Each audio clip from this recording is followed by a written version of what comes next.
qué ansias de vivir hay en el hombre y qué ansias por hallar la felicidad en la vida.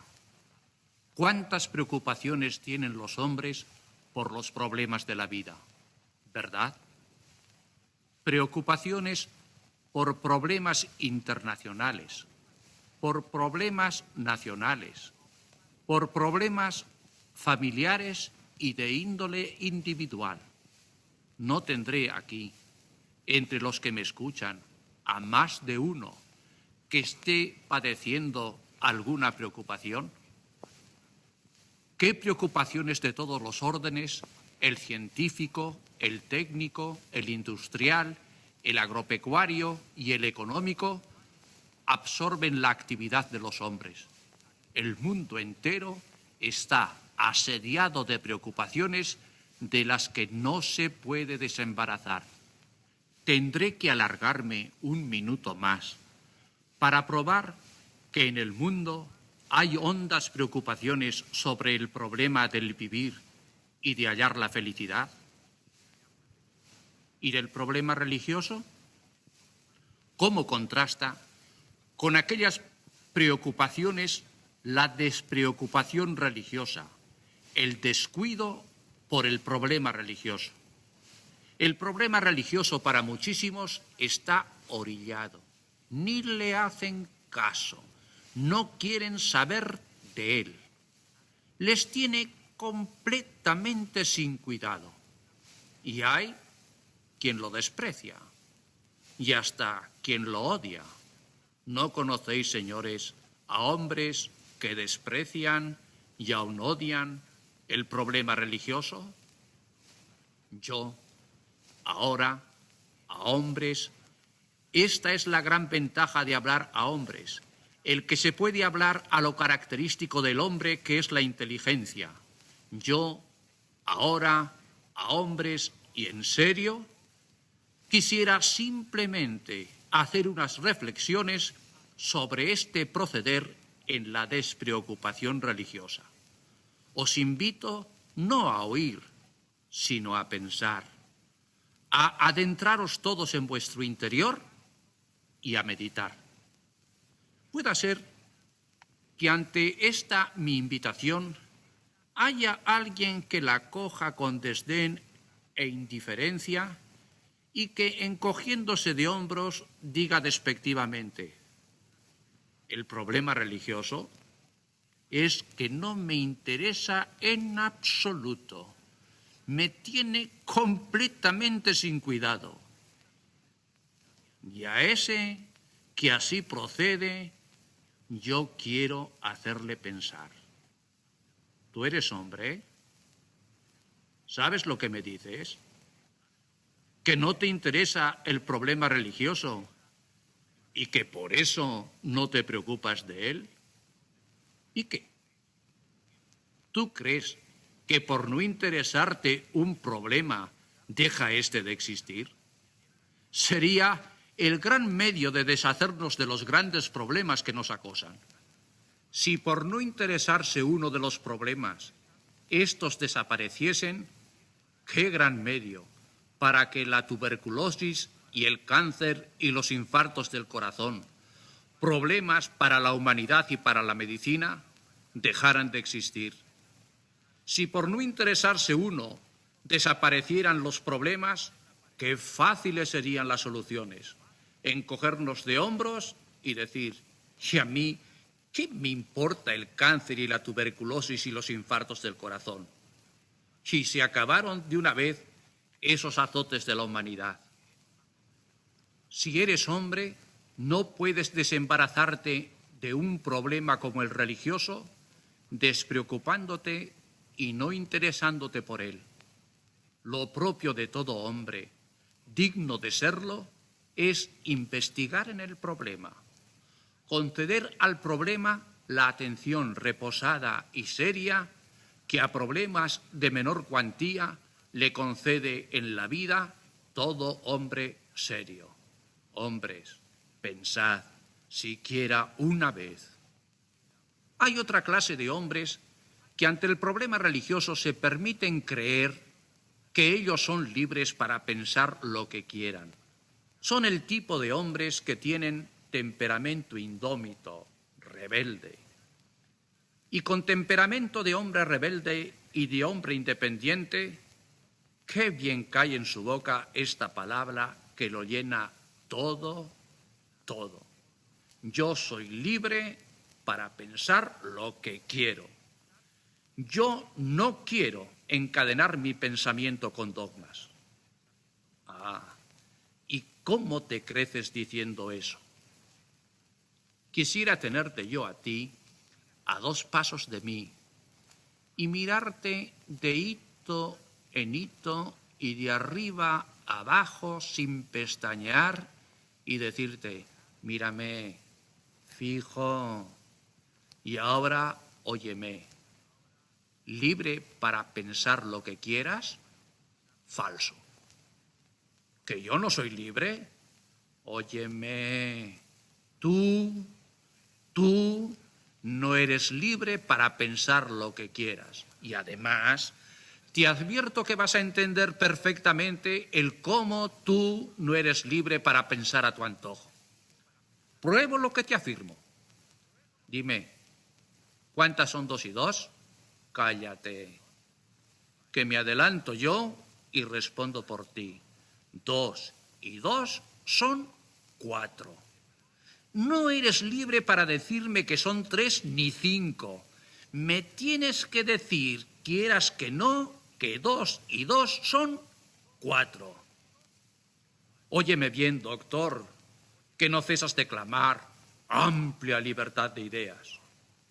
Si yo te pidiese tu firma, pero en serio, fíjate bien, en serio, para que conforme a ese tu criterio de amplia libertad de ideas, dieses con tu firma, en serio, vuelvo a repetir, permiso para la fundación de una cátedra de fisiología en la que se enseñase que el órgano de la visión es el corazón y el de la digestión es el ojo, ¿qué dirías? Comprendo lo que estás diciendo. Eso es un disparate. Yo no doy mi firma para semejante necedad. Y te pregunto, ¿por qué es disparate eso? ¿Por qué es necedad? ¿Por qué esas suposiciones para las que se me pide la firma son falsas? ¿Falsas? ¿Y qué es ser algo falso? Que no es verdad. ¿Y qué es que no es verdad? Que no es esa la realidad objetiva. Ahora sí que me has respondido bien. Tú que decías amplia libertad de ideas, tú mismo dices que tú no puedes consentir que se diga que el órgano de la visión es el corazón y el de la digestión es el ojo. Y razonas el por qué tú no puedes consentir eso. Y no lo consientes porque la realidad objetiva no es esa. Y salirse de la realidad objetiva es falsedad. Aquí está el tope de la libertad de pensar. La realidad objetiva. Aquí, el encadenamiento de la amplia libertad de ideas. El entendimiento tiene que acoplarse a la realidad objetiva. Y saltar toda valla de realidad objetiva es no libertad, sino locura. Eso es el loco, el que vive un mundo fuera de la realidad objetiva. Y por el contrario, eso es el sabio, el que más descubre y se amolda a la realidad objetiva. Medita sobre esto, hombre. Todos los grandes progresos científicos, en todos los órdenes biológicos, químicos y físicos, son a base de serio estudio de la realidad objetiva para dar con sus leyes y sus constitutivos. Y es que la libertad racional está encadenada por la realidad objetiva. Encadenamiento que no oprime, sino que eleva. A mí no me oprime, señores, el tener que decir que el órgano de la visión es el ojo y no el estómago. A mí no me oprime el tener que decir que Buenos Aires está a orillas del Plata. A mí no me oprime el tener que decir que Cicerón fue un orador y Napoleón un guerrero. Esto es la libertad, noble sujeción a la realidad objetiva. Y lo tengo que decir yo y tú. Y si lo tengo que decir, no soy libre. No y 1000 veces no. Yo soy libre para pensar lo que quiero es un absurdo científico. La libertad racional está encadenada por lo objetivo y la acomodación intelectual al objetivo es la verdad. Y la verdad jamás tortura la razón. Padre, me dirá alguno, la realidad objetiva en 2 y 2 son 4, y en que el ojo es el órgano de la visión y no el corazón, la admito, porque la veo y la entiendo, pero en el dogma religioso hay cosas que ni las veo ni las entiendo, y yo, francamente, lo que no veo ni entiendo, francamente, yo no lo admito. Que lo que tú no ves y no entiendes, tú no lo admites, que para ti no existe. Dime, ¿entiendes tú qué es la electricidad? ¿Entiendes tú qué es la materia? ¿Entiendes qué es la vida? Anda, dilo pronto, que te haces el hombre más célebre del mundo. ¿No lo entiendes? No eres tú el único. Ni tú ni nadie de entre los hombres entiende qué es la vida ni la materia. Y fíjate bien, todos los hombres y tú con ellos admiten que hay materia y hay vida, aunque nadie entiende qué es la vida y la materia. ¿Lo comprendes? Y es natural. Menguados estábamos si solamente lo que nosotros entendiéramos tuviera existencia. Nada en absoluto existiría, porque no hay cosa cuya esencia no sea conocida. No entendemos el vivir celular, y la célula vive con sus millones de múltiples operaciones. No entendemos qué es la materia, y ahí están las masas solares y estelares con sus volúmenes y velocidades asombrosas. Y refugiarte tú en el yo no lo entiendo para negar el dogma religioso, pobre entendimiento humano. No sé si caes en la cuenta de la soberbia del loco que este refugio supone en un hombre. Siempre me ha llamado poderosísimamente la atención la arrogante suficiencia de los que se niegan a aceptar las verdades de la fe porque ellas son algo incomprensible para su razón. Y digo que tal modo de proceder siempre me ha llamado la atención porque lo juzgo como modelo de la mayor sinrazón. Pues es un manifiesto desvarío mental el querer hacer a la propia razón el árbitro de la verdad objetiva de las cosas. Reflexionemos, señores. Yo no puedo aceptar, se dice por muchos, las verdades de la fe porque mi inteligencia no las puede comprender. Y yo, lo que no puedo comprender, yo no lo puedo admitir. Si ese modo de argumentar se aplicase no solo a las verdades de la fe, sino a toda la multiplicidad de los conocimientos humanos, tendríamos que concluir negando lo evidente. Porque, señores, si solo se admitiera como existente real y objetivamente lo que nosotros mismos, por nuestro propio raciocinio, pudiéramos comprender en su interna esencia, tendríamos que negar la existencia de todo lo existente.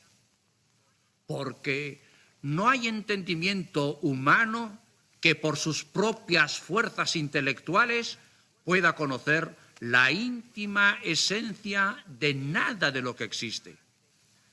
Si para que los hombres naciesen tuvieran las madres o los hijos por nacer que comprender todo el proceso de la generación, aún estaría por nacer el primer hombre.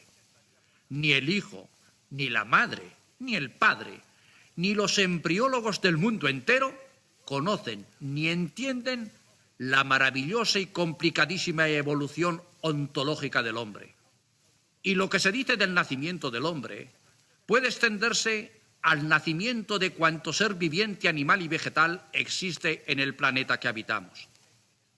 Señores, si tuviéramos que hablar y que pensar, comprendiendo previamente por nuestra propia razón la esencia intrínseca del hablar y del pensar, con todo cuanto en el hablar y en el pensar toma parte, aún no hubiera el hombre pronunciado una palabra ni tenido un pensamiento.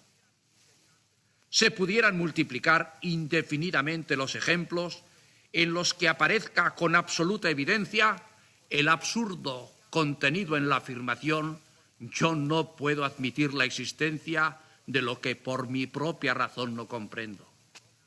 Por eso, la afirmación de tantos y tantos: yo no puedo admitir las verdades de la fe porque yo no las puedo comprender y yo no admito nada de lo que no entiendo, es el absurdo de los más necios absurdos.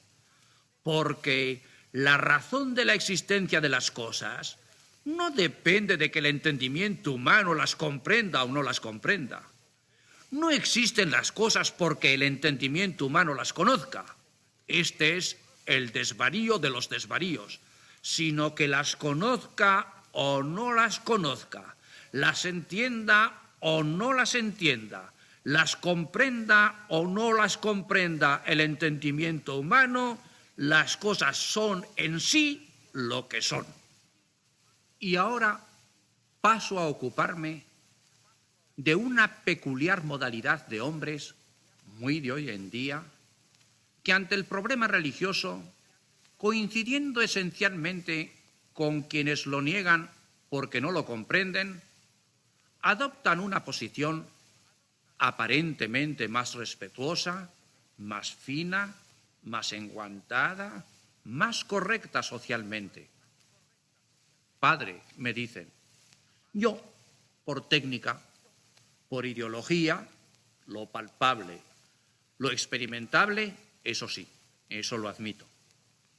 Pero yo, por mi educación, por toda la formación de mi cabeza, yo lo que realmente no palpe, lo que no llegue a comprobar experimentalmente, francamente, yo no lo admito. Condiciona. No dice que no.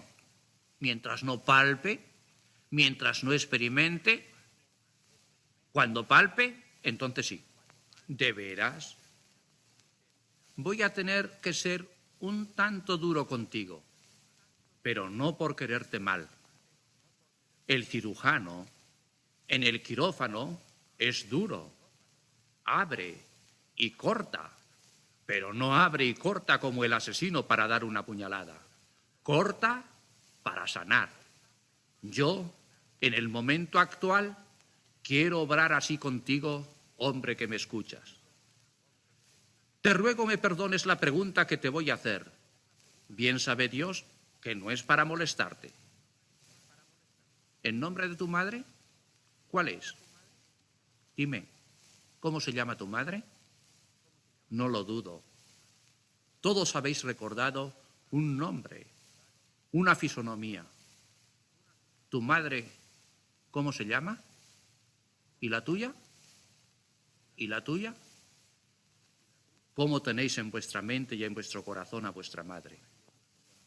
¿Cómo recuerdas tú alguna de sus palabras? Lo que pasa es que de aquellos consejos que te dio, estás tan lejano en el vivir, pero el recuerdo de tu madre, vaya si lo tienes. Y ahora, un momento. ¿Tu madre? ¿Esa tu madre? ¿Cómo lo sabes? ¿Lo viste? ¿Lo palpaste? ¿Lo puedes volver a experimentar? Padre, ¿qué? Mi madre es buena. Te felicito. ¿Y qué me dices con eso? ¿Mi madre me iba a engañar? y no sabía si me dio o no me dio ella luz. ¿Y? Que ella me dijo que era mi madre, y con ella mi padre, mis parientes, mis conocidos me han afirmado que ella es mi madre, y lo que me afirmaban lo podían saber, y no puedo creer que buenos como son me iban a engañar. No razonas mal. Tu madre es esa que tú crees porque te lo han dicho. Fíjate bien, ni tú ni nadie tiene otro fundamento para saber cuál es su madre que porque se lo han dicho. Así como tú, ha estado y estará el género humano todo. La realidad más querida del hombre, la madre, es una realidad que no la ha visto el hombre ni la puede volver a experimentar. Es una realidad admitida por el género humano íntegro porque se lo han dicho. Pero te decía que razonabas bien. Te lo han dicho no cualquiera, sino los que podían estar enterados de lo que te decían y de los que no tienes motivos para creer que te podían engañar. Eran testigos con ciencia, eran testigos con veracidad. Qué razonable, señores, es el creer a aquel que tiene ciencia y veracidad. ¿Crees en tu madre? ¿Crees en quién es tu padre solo por el testimonio a base de ciencia y veracidad? ¿Crees en la situación en paralelo y meridiano de las poblaciones a base de ciencia y veracidad en los que lo afirman? Tú no te has puesto a comprobarlo. ¿Crees en la existencia de determinados cuerpos en las masas estelares a base de ciencia y veracidad en los que han hecho los estudios espectrográficos? No todos vosotros lo habéis personalmente comprobado. ¿Para qué seguir? La humanidad entera está viendo que creemos, que todos creemos, pero que exigimos que tenga ciencia y veracidad aquel a quien creemos. Y ahora te pregunto, si es razonable creer al que tiene ciencia y es veraz, dime, ¿qué no será de razonabilísimo el creer al que tenga ciencia infinita y también infinita veracidad?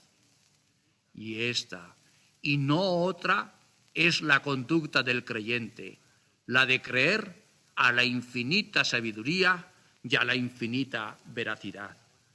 Os he propuesto, para que reflexionéis serenamente, algunos aspectos fundamentales del pensar de la despreocupación religiosa. No dudo de las conclusiones que vuestra serena reflexión habrá sacado. Porque si eres serio, y esto supongo de ti, tú ves que no puedes despreocuparte del problema religioso porque con la despreocupación no desaparecen las realidades objetivas. Si eres serio, tú ves que no tienes libertad de pensar lo que se te ocurre, sino que la verdad te encadena a la realidad objetiva.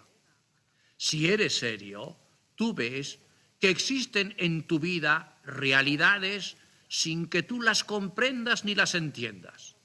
Si eres serio, tú ves que ni tu madre sabes cuál es, a no ser porque crees a los que así te lo han dicho. Si eres serio, tú comprendes lo lógico que es creer a quien tiene ciencia y veracidad en sus testimonios. Y si eres serio, tú ves lo racional que es investigar con toda diligencia y escrupulosidad si Dios ha revelado algo a los hombres. Y si eres serio, tienes que confesar que lo más razonable del mundo es, si Dios ha hablado, creer a su testimonio infinitamente digno de ser creído por ser sabiduría infinita que no puede engañarse e infinita verdad que no puede engañar. ¿No quieres ocuparte del problema religioso? ¿No quieres investigar seriamente en él? No obras razonablemente. Pero, óyeme, si la célula cancerosa y la infinitesimal bacteria no desaparecen porque no te ocupes de ellas, Dios y sus testimonios van a no tener existencia porque tú te despreocupes de ello. Si eres hombre, te dejo que pienses. Yo te invito a reflexionar, que es invitarte a proceder como hombre, que es lo que no dudo que quieres ser tú. Y ya que acabas de ver la irracionalidad que intrínsecamente entraña la despreocupación religiosa, yo te invito a que serenamente reflexiones sobre la racionalidad de la fe. Sobre este tema voy a proponerte algunas fundamentales ideas para que tú serenamente reflexiones sobre ellas.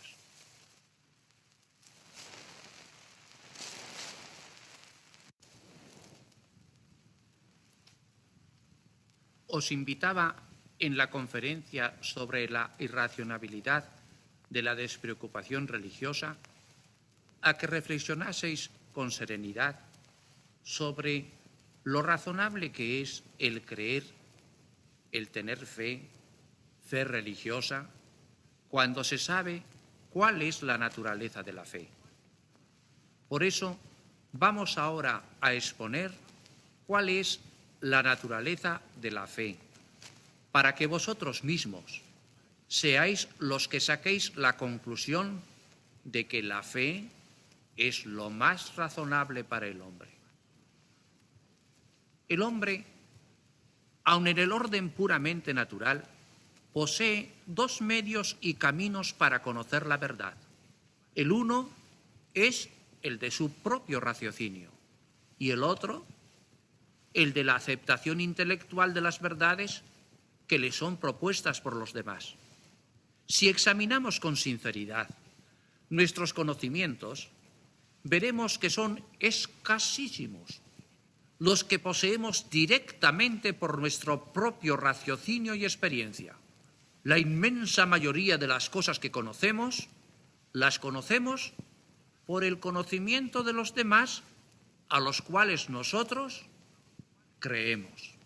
Un médico podrá tener en su profesión conocimientos directos y alcanzados por su propia razón y experiencia, pero aun dentro de la misma medicina, fuera de su propia especialidad, gran parte de los conocimientos que posea serán a base de la autoridad de los investigadores y especialistas de las otras distintas ramas de la medicina.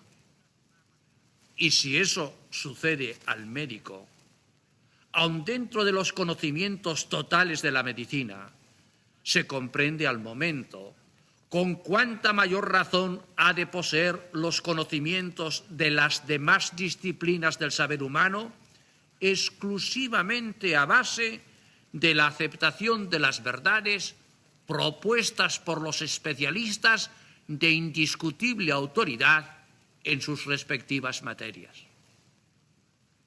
Y lo que del médico se dice puede aplicarse con idéntica exactitud a cada una de las otras profesiones y de las demás especialidades del saber humano. Un astrónomo y un matemático, un ingeniero y un arquitecto, un químico y un físico, un filósofo y un historiador y un abogado, cuanto más dedicados estén a sus respectivas especialidades, tanto menos tiempo y capacidad les queda para poder por sí mismos tener conocimientos ciertos de las restantes disciplinas científicas. En todas ellas se reduce su saber a la aceptación del saber de los demás, en cuya autoridad confían y en la que descansan. Y si eso sucede en la parte más selecta de los hombres por su capacidad intelectual, ¿qué no sucederá a la inmensa mayoría de los mortales a quienes o sus ocupaciones, o la falta de debida formación, o su limitada intelectualidad les impide tener conocimientos ciertos por propio raciocinio y por propia experiencia. Señores, cuando serenamente investigamos en el caudal de conocimientos de cada hombre en particular, nos encontramos con el hecho indiscutible de que son escasos, muy escasos, escasísimos los conocimientos que se poseen por propio y directo raciocinio. En cambio, la ingente cantidad de conocimientos que poseemos y que manejamos, solamente los poseemos basándonos en la autoridad de los demás, lo cual no es nada denigrante ni bochornoso para el hombre. Antes, al contrario, es lo único racional y lo único posible.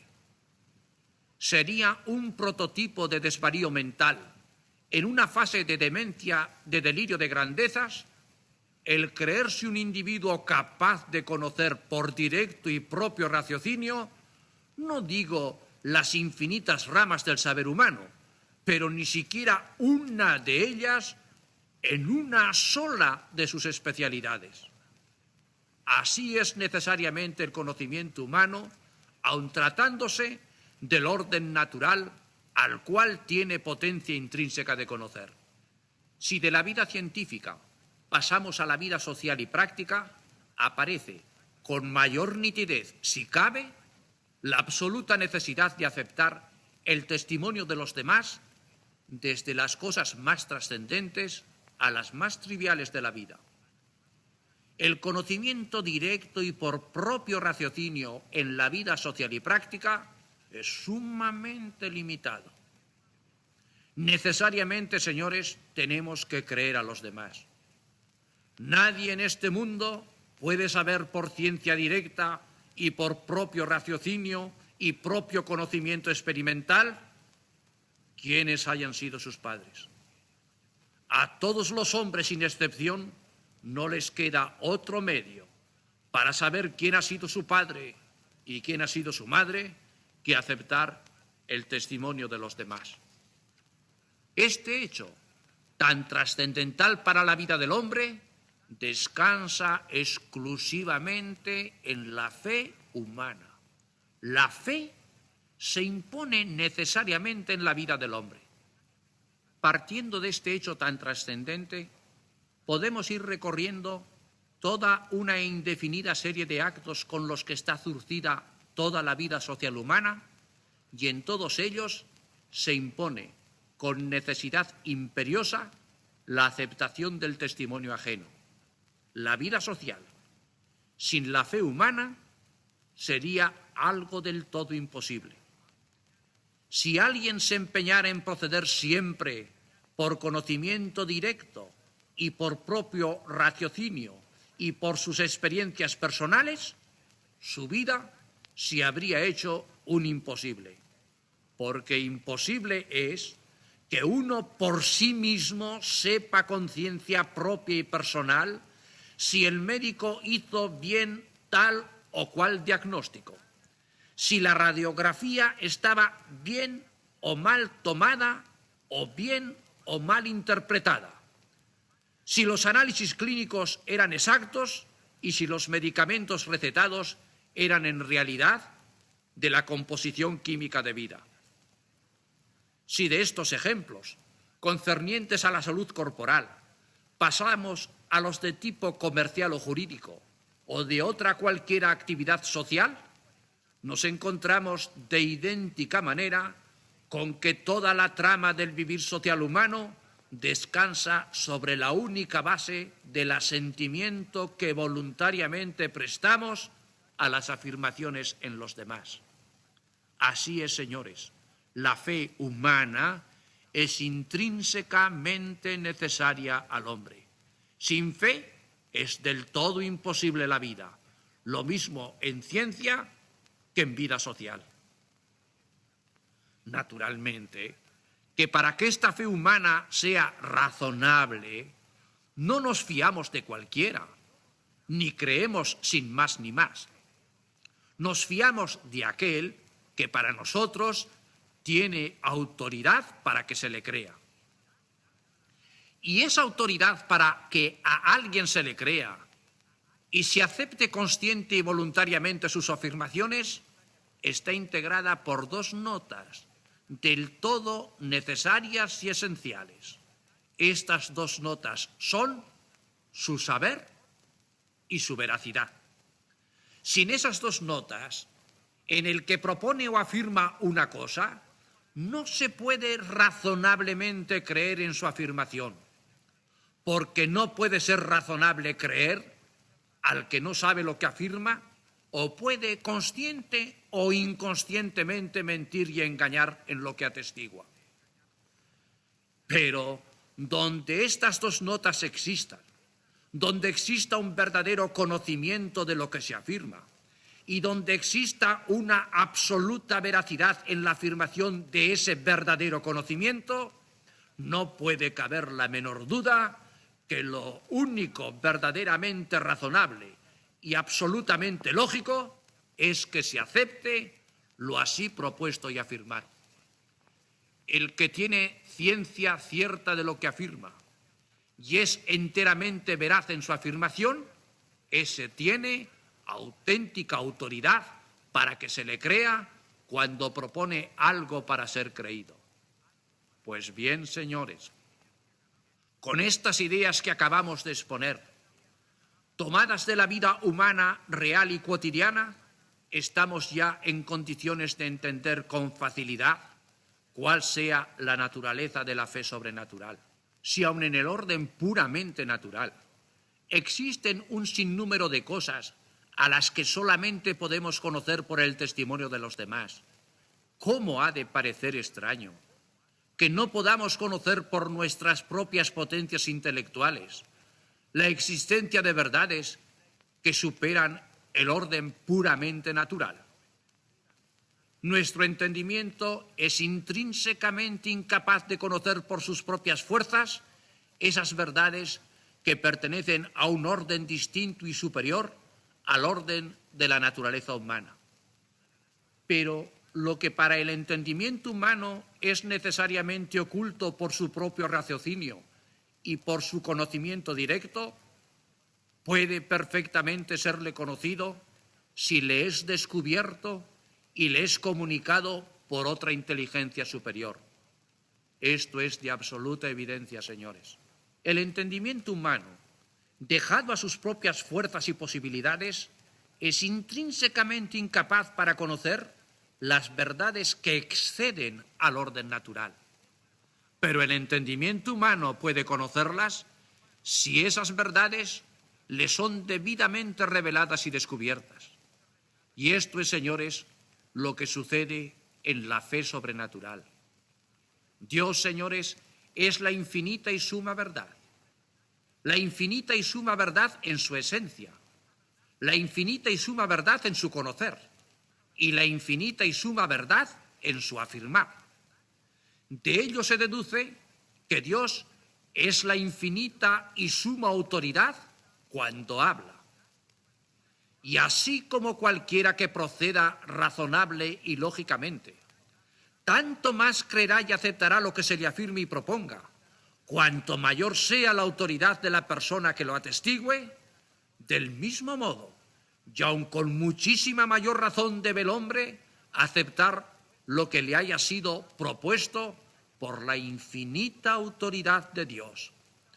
Cuando Dios afirma y habla, se le cree por la infinita autoridad que tiene, basada en su infinita sabiduría que no se puede engañar y en su infinita veracidad que no nos puede engañar.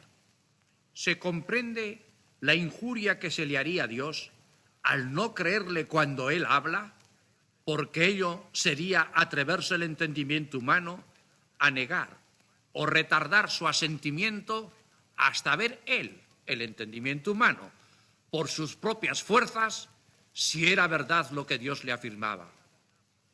Eso no es solo dudar de la veracidad de Dios, sino dar a la infeliz razón humana tan débil y tan pequeñita la categoría de juez sobre las afirmaciones del infinitamente sabio y veraz. Nosotros, señores, nos indignamos cuando no se nos cree lo que con todo conocimiento y toda seriedad afirmamos. Y por otra parte, nosotros consideramos como un gran honor el que se nos crea y se confíe en nuestra palabra. Qué grande injuria comete el hombre contra Dios al no creerle cuando Él habla.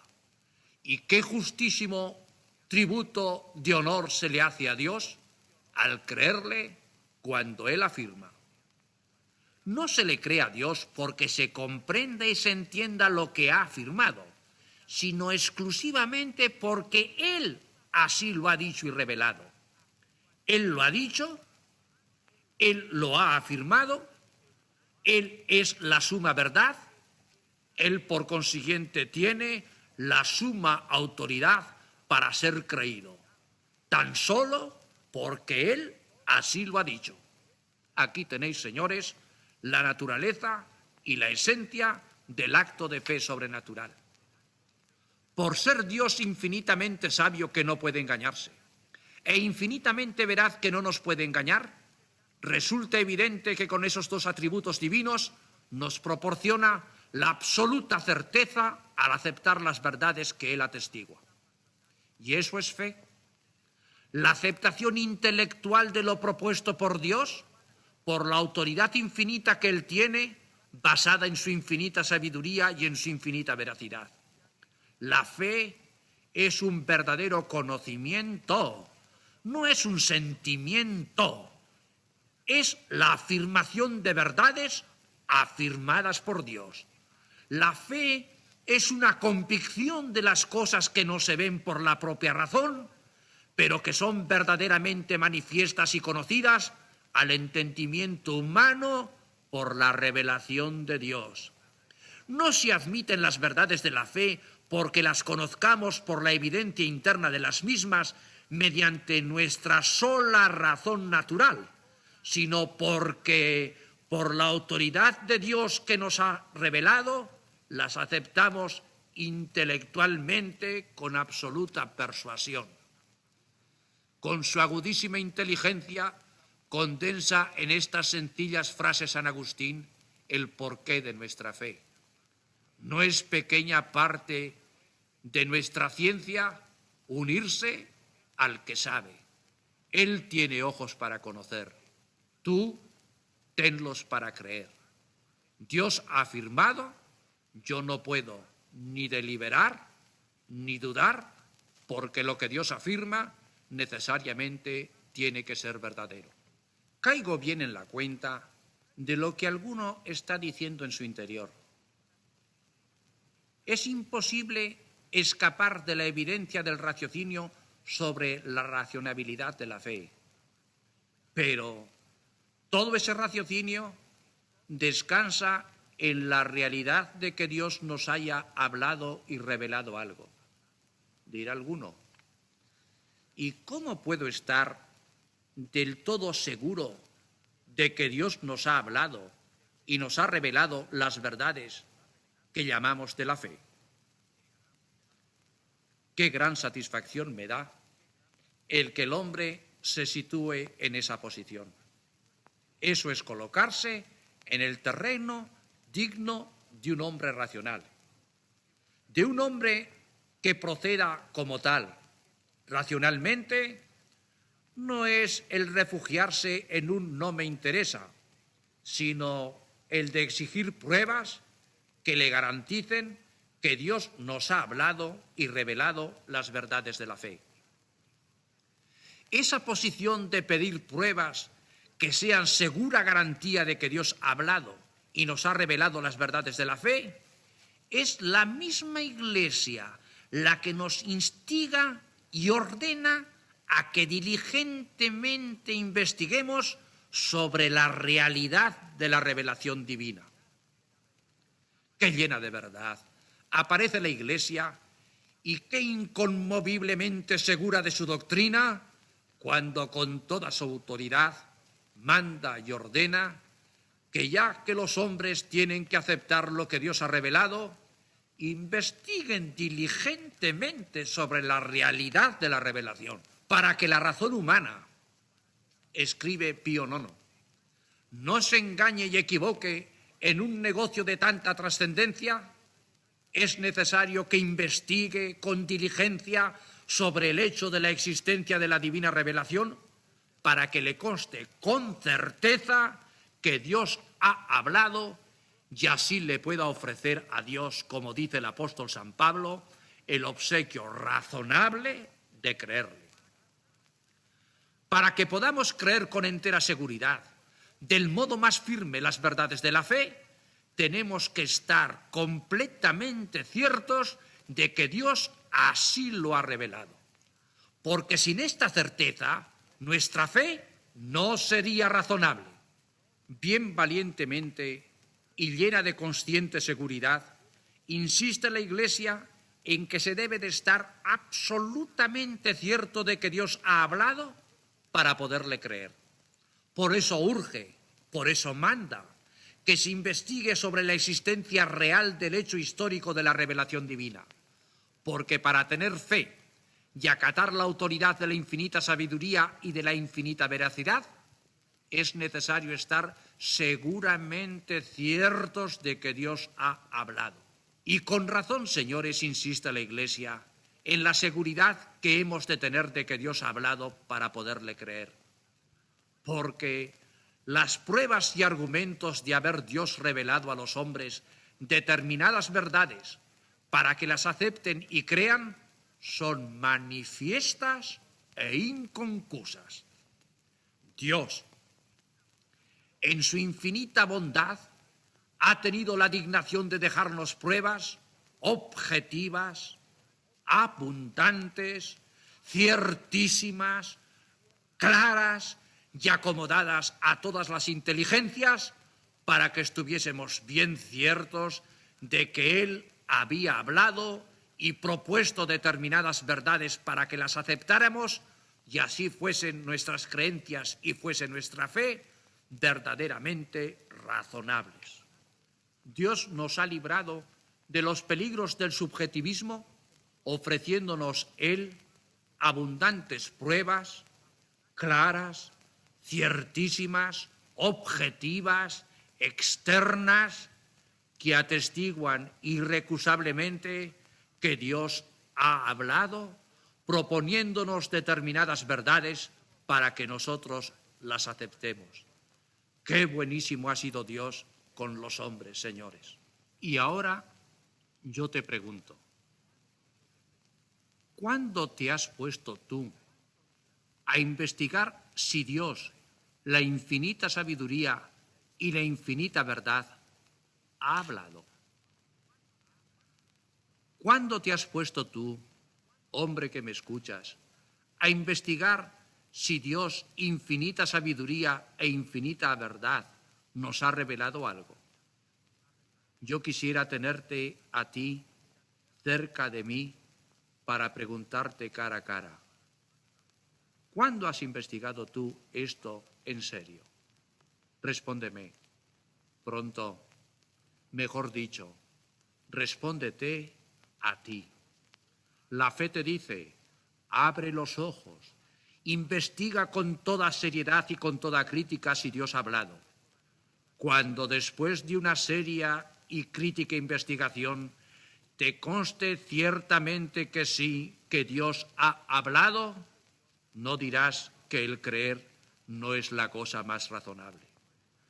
Cuando prudentemente no puedas dudar de que es verdad que Dios ha manifestado algo, qué lógico es prestar un asentimiento firmísimo a esa autoridad de Dios infinita en ciencia y en veracidad.